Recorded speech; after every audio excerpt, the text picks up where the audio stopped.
কাদের সিদ্দিক কিন্তু একটা গ্রুপ নিয়ে ভারতে ঢুকছিল, হেরাই লুটপাট করে নিছে। এর সামনে আবার ফিরে মুসলমান বস্তি আছে।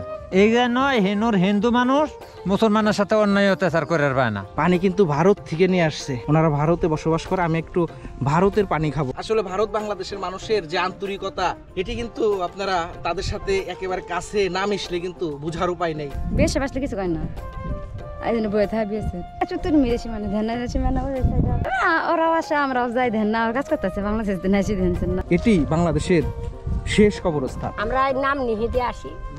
তোমাকে ভালোই আছে, আমার সব ব্যবহার ভালাই। এই গরু বাছা দিয়ে সকাল টাকাল খেত খিলে এলে আঙুলি দিলে বাড়ি ঘর ছন এলো চলে গেল গা। এদের বাড়ি আসেন কাদের সিদ্দিক আছে ফার্স্ট হানা দেওয়ার পরে এরা ভেঙে দিল, ওরা গেল গা, ওরা আবার ওই মেরে গেল গা। তখনকার আমবিলে সৌদি আরব থেকে হজ করে এসে এখানে উনি ইন্তেকাল করছেন।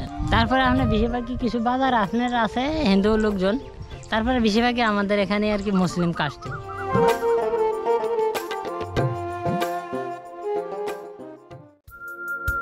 বন্ধুরা, আজকে আমার গন্তব্য দেশের উত্তর অঞ্চলের সবুজ প্রকৃতির নৈসর্গ সৌন্দর্যে ভরা জামালপুরের বকশীগঞ্জ উপজেলার রামরামপুর ভারত বাংলাদেশ সীমান্তবর্তী গ্রামের উদ্দেশ্যে।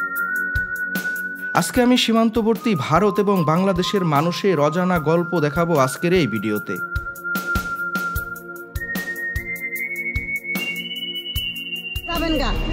গাড়িটা ওখানে রাখবেন, রাখিয়ে তারপরে বর্ডারে ঢুকবেন। এমনি হাইটে যাওয়া যায়? হাইটে কমিট লাগে হাইটে যেতে? না বেশিক্ষণ লাগবে না, এমনি খালি দেখবেন এখানে খালি এই পাশে থাকিয়ে ওই পাশে দেখবেন। আচ্ছা ঠিক আছে। পিচডালা রাস্তা আর চারপাশের সবুজ প্রকৃতির মাঝ দিয়ে ছুটে চলেছি আমরা।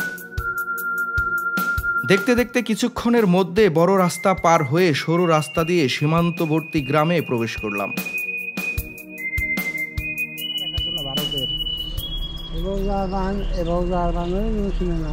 মানে হাইটে গাড়ি এখানে রাখবো, গাড়ি।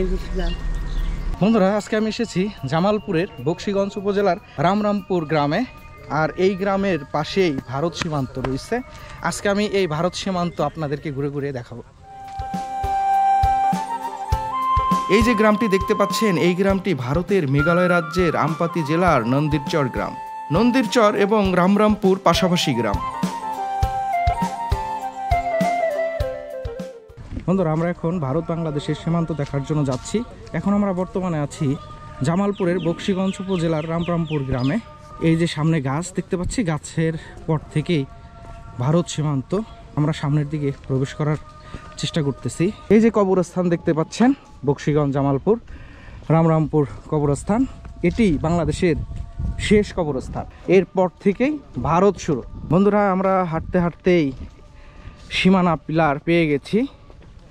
এই যে সাদা যে সীমানা পিলার দেখতে পাচ্ছি, এটি ভারত বাংলাদেশের সীমানা পিলার। আমরা এখন সেই সীমানা পিলারের কাছে চলে এসেছি। এই যে দেখুন, বাংলাদেশ, এই পাশে ইন্ডিয়া। তার মানে আমি এখন বর্তমানে ইন্ডিয়াতে প্রবেশ করেছি। আর একটু এইদিকে আসলে বাংলাদেশ।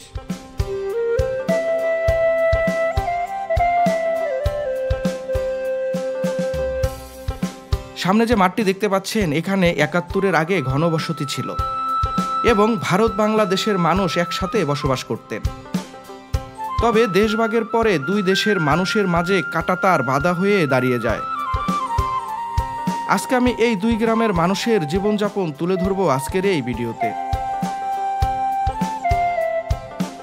প্রচন্ড গরম পড়ছে, আর এই গরমে কাকা কাকি কাজ করার জন্য আসছিল। এখন খাচ্ছে কাকা কাকি। কি দিয়ে খাচ্ছেন কাকি? এই যে কচু আর এই যে শুটকি। আচ্ছা, মাছ কোথায়? মাছ নেই। কেন নাই? কেন নাই? নাই কে?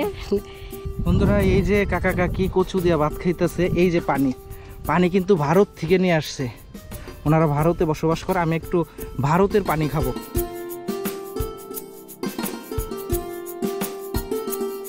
বন্ধুরা, দেখতে পাচ্ছেন কাকা কাকি ভারত থেকে আসছে খেতে কাজ করার জন্যে।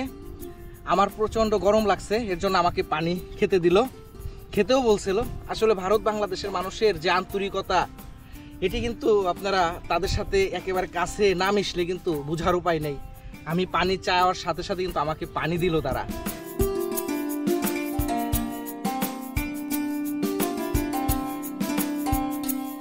বাংলাদেশ, আমি বাংলাদেশে। ভারত, ভারতের সামনে। একটু বলো তো। হ্যাঁ, এর আগে বাড়ি ঘর ছিল, এখন নাই। এই যে কাদের বাহিনীর যোগ আছিল না, এই কাদের বাহিনী নোটপাট করে নেওয়া শুরু করলো। তারপরে মেজর আসলো, কর্নেল, ব্রিগেডিয়ার এসে পরে করলো যে আমরা এটা কতখানার ঠিক এক বর্ডারও তো আর নোটপাট করে না, অন্য অন্য বর্ডারও নোটপাট করে এলো তো আমার চাহিদা করতে হয়। আপনারা ইন্দি বাড়ি ঘর ভেঙে পিছিয়ে যান। পরে আমরা পিছিয়ে গেছি। আমার বাড়ি ইন্দি তোমার কোনো গরু বাছর নিয়ে গেছে, মেলা গরু বাছর নিয়ে গেছে। কে নিয়ে গেছে গরু বাছর? কে নিয়ে গেছে? ওই যে কাদের বাহিনীর লোকেরা, উনি বাংলাদেশের ছিল না? ওইজন শেখ মারলো। এরপরে তো যে কাদের সিদ্দিক, কিন্তু একটা গ্রুপ নিয়ে ভারতে ঢুকছিল, হেরাই নোটপাট করে নিছে। এই টাঙ্গাইলের কাদের সিদ্দিক। সামনে এলে বাড়ি, এই যে গাছ, আমার গাছ গাছালি এলে যা দেখেন, এলে সব বাড়ি আছিল। এলে এই যে খেরেবেলা এলে সব বাড়ি ছিল, ভারতের বাড়ি এলে আছিল। এই যে টিলেটালি জিলে দেখেন, এলে সব বাড়ি ছিল। পরে করগুলো আমার যখন ভেঙে দিল, তখন ওর বিএসএফ ভেঙে দিল বাড়ি ঘর, ওর অফিসে গেলগা। ওরা তখন মনে করলো যে আমগরি নদী নবার অ্যাটাক করে, তখন ওই বিএসএফ ওর বাড়ি ভাগ ভেঙে দিল। এরা বলে যে তোমরা থাকো, আমরা এনে আসি, কয়দিন থাকবো, মিলেমিশে তোমরা থাকো, তোমরাও বাঙালি ওরাও বাঙালি, মিলে চলো। এই পর্যন্তই। যে ক্ষেত কোলা নষ্ট করিও না। মুসলমান গ্রাম, এটা বস্তি, এটা গোটালে মুসলমান। আবার এই যে এটা সামনে দেখা যায়, এটা হলো হিন্দু বাড়ি, এর সামনে আবার ফিরে মুসলমান বস্তি আছে। এই নয় হেনুর হিন্দু মানুষ মুসলমানের সাথে অন্যায় অত্যাচার করে পায় না, টনটনা হয়ে আছে হিন্দু। না হলে আপনি আবার চোদ করে থাকেন, মালু চোদা জাত মুসলমানের উপরে খুব কাল আজকে তেনা আনলে। আবার সামনে গ্রাম আবার ওই যে দেখা যায়, তো মুসলমান আছে, হিন্দু আছে। ওই যে চেকপোস্ট, যে গারোরাই মনে করেন মুসলমানের পক্ষে, গরু হারবে না, গারো আসে গরু জবা করে দিয়ে যায়, খা দেখি কাটা বলায় আসে এনো গারো আসে। আপনার যদি এই গ্রামের মুসলমান যদি গরু জব করে না পায়, এই গারো কটা হিনে আসবো, এসে এরা নিজে গরু জব করে দেবো। হিন্দুরাই জব করে দিব না, আসি বাদী হবো, গরু জব করলে অসুবিধা হবো। মানে ওর প্রশাসন, ওর পক্ষে, হিন্দুর পক্ষে তো প্রশাসন বেশি কথা শুনে। আচ্ছা, এইখানে ঈদের সময় কুরবানি হয়? হ্যাঁ, কুরবানি হয়।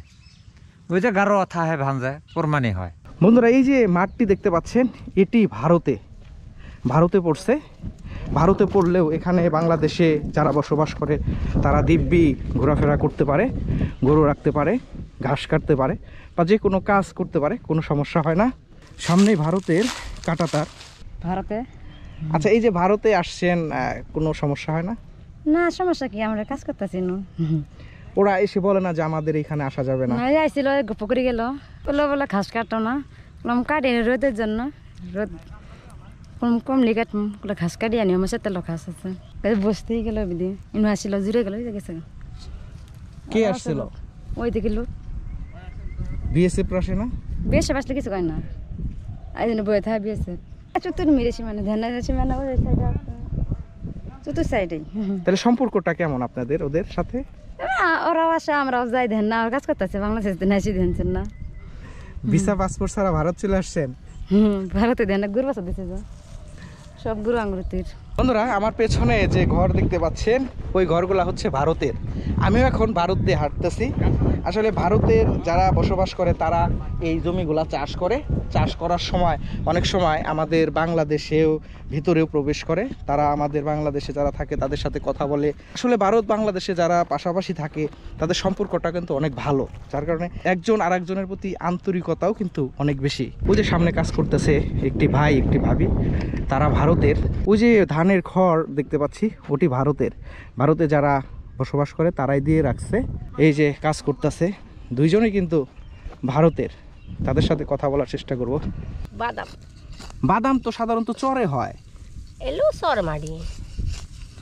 এই যে আপনারা আসছেন, আপনাদের কিভাবে আসছেন এই পাশে তারের বেড়া ক্রস করে? আমরা নাম নিহিতে আসি। তো আমাদের এই পাশে কোনো সীমানা নাই। আমাদের দেশের মানুষের সাথে আপনাদের কেমন সম্পর্ক? আমার কয় অতিকের মেয়ের সাথে তো আমরা আবাও করি না। এমনি কথা বলেন না আপনারা? না। ধরেন আপনাদের পানি পিপাসা লাগলো, পানি পিপাসা লাগলেও যাই না। হিন্দি জানেন? হিন্দি জানি, ঠিক করবেন আর কি। আচ্ছা, আপনার বাসা এখান থেকে কত দূর, সীমানা থেকে কত দূর? অল্প বাংলাদেশের মানুষজনের সাথে কথাবার্তা হয় হই কেমন? বাংলাদেশের মানুষ ভালাই, এরা দিকদারি করে অল্প তোমাকে ভালাই আছে, মানুষের ব্যবহার ভালাই। এই গরু বাছুর দিয়ে সকাল টাকাল দিয়ে খেত খিলে এলে আমাদের দেশের লোক কি আপনাদের কখনো ডিস্টার্ব করে? ডিস্টার্ব তো না, কোনো সমস্যা আছে? না সমস্যা নেই। কষ্ট হলে কি করো, পেটে তার কষ্ট মনে না।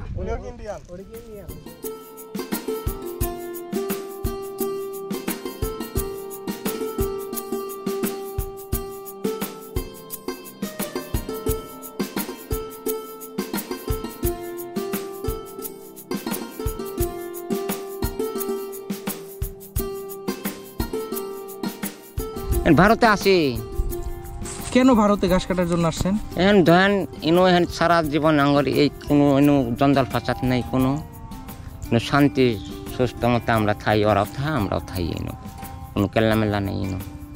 ওরা যদি বলে যে আমাদের সীমানায় ঘাস কাটবেন না, তখন তখন চলে আসি আমরা, তখনকার ওরা কয় যে কাটি তখন চলে আসি। এটা ধরেন এদের ক্ষেত আল্লাহ, এদের ক্ষেত খোলাগুলো নক আহি কয়ে যায় যে ঘাস টাস কাটো, ক্ষেত খোলাগুলো নক আহি, এইভাবে।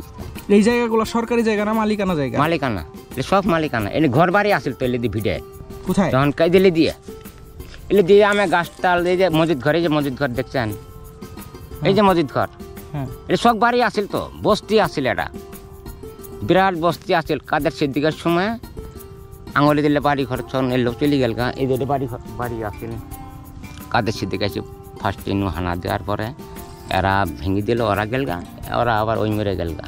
এও শোনা সিরিয়ালে কত চোরও গেছে গা, কত ঠেনও গেছে গা, ঢাকা গেছে গা, পুরে বস্তি আছে।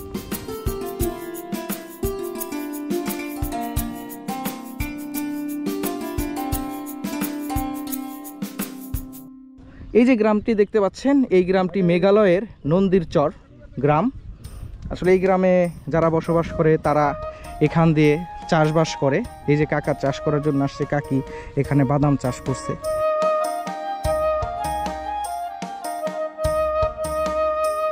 বন্ধুরা, আমরা জামালপুরের বকশীগঞ্জ উপজেলার রামরামপুর গ্রামে আছি। এই যে কাকার সাথে আমরা একটু ভারতের সীমান্তবর্তী একটি মসজিদ রয়েছে, যে মসজিদে একটা সময় ভারত বাংলাদেশের সবাই নামাজ আদায় করতেন, এখন করে না, সেই পুরনো মসজিদটি দেখার চেষ্টা করব। জানি না দেখাইতে পারবো কিনা, কারণ ওটি ভারতের সীমানায় পড়ছে। তারপরেও আমরা যাওয়ার চেষ্টা করতেছি, যদি যাইতে পারি তাহলে আপনাদেরকে দেখাবো। সামনে ভারতের একটি বাই দাঁড়ায় রয়েছে, মসজিদে যাওয়ার জন্য চেষ্টা করলাম, মসজিদে যেতে পারবো না, কারণ বিএসএফ ভাইয়েরা দেখলে হয়তো বা তারা রাগ করতে পারে, এর জন্য ভাইয়ের কাছে আসলাম। ভাই, মসজিদের কাছে যাওয়া যাবে না? না না, ওই জায়গা আমাদের গেলে পরে অসুবিধা। আচ্ছা, আমরা শুনছি একটা সময় ভারত বাংলাদেশের সবাই নামাজ পড়তেন এই মসজিদে। ওটা 71 সনের ঘটনা। মানে আপনারা মনে করেন জাতি ভাই, আমরাও জাতি ভাই, ওই যে মিলমিশে থাকা হয় আর কি। এই গ্রামে বেশি মুসলমান বেশি না হিন্দু বেশি? আমাদের এখানে মুসলমান বেশি এখন। এই গ্রামটার নাম কি? এই গ্রামটা নন্দীরচর।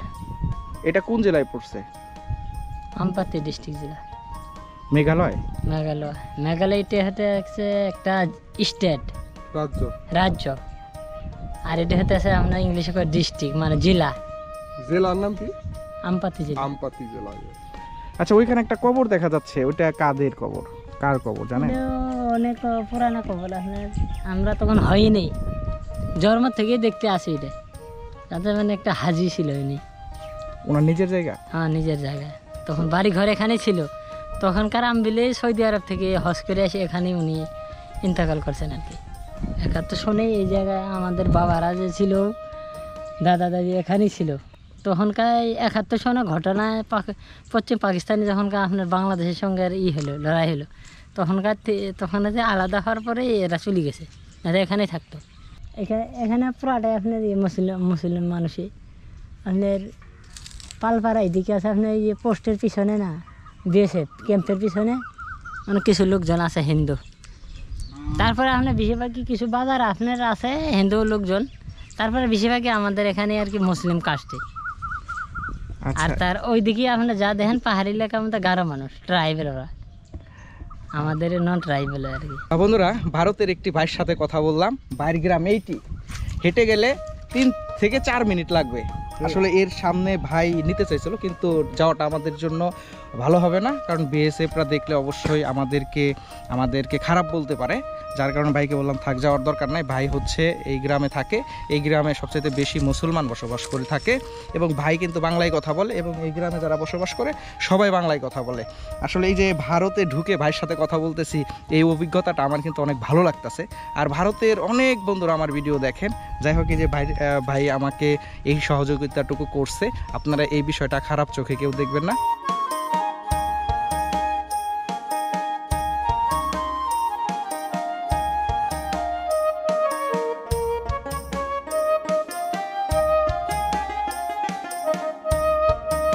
বন্ধুরা, আমি এখন যে দিকটা হাঁটতেছি, একটা সময় এইখানে বাড়িঘর ছিল, গ্রামের মতো ছিল।